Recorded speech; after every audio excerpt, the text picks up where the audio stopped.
Heute erkläre ich euch, wie man einen 57er Motorblock erste Serie erkennt von außen. Zum Beispiel haben die dünnere Stehbolzen gehabt vom Ansatz. Hier sieht man viel stärker der Ansatz und der ist nur so kurz und dünn. Ja?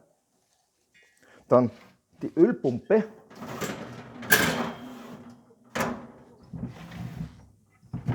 Hier muss da runter, das ist eine kleine Durchgangsbohrung. So. Hier ist eine Sackel, das ist zu.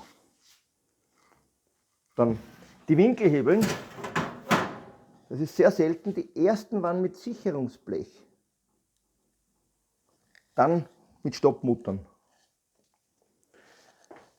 Der Ölrücklauf vom Ventildeckel hier, da ist rund, das ist neu. Die erste Serie ist gerade gewesen, die hat noch gar keine Abrundung gehabt. Dann hier in dieser Ecke sieht man nichts, da ist aber ein Ölrücklauf vom Ölkühler, da gibt es eine Bohrung. Und hier sieht man, außen ist es verstärkt. Sieht man das? Und unten ist nichts verstärkt. Da ist nichts. Dann, wo die Winkelhebeln sind, hier, wo die Winkelhebel, unten ist keine Versteifungsrippe. Da ist eine Versteifungsrippe.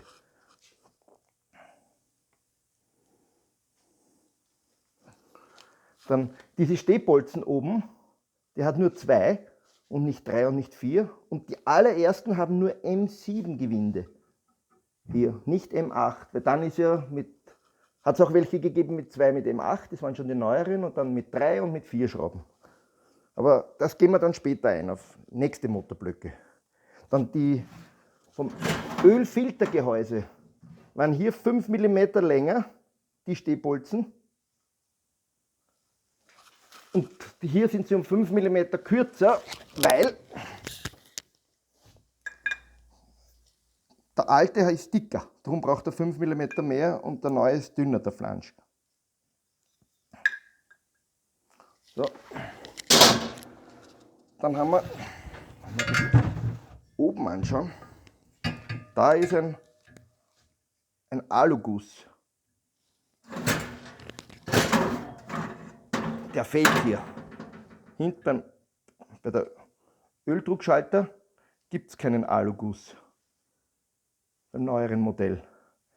Dann der Öldruckschalter ist bei der ersten Serie immer hinten. Die neuen haben sie ja dann vorne auf dem Ölfilterhalter. So, was haben wir noch? Dann die ersten haben keinen Sumpfdeckel. Dann die späteren, neueren, haben einen Sumpfdeckel. Die ersten haben keine Schmiernut da drinnen vom Hauptlager, weil die haben nur kleine 45er, die anderen haben schon eine Schmiernut. Dann hinten beim Schwung gibt es ja auch die ersten haben da keinen Aluguss. Hier ist ein Aluguss, eine Verstärkung. Dann die ersten haben unten Durchgangsbohrungen, wo man Schrauben zum Festziehen macht. Die neueren haben 2 Stehbolzen unten schon eingeschraubt, wo man nur eine Mutter dann braucht.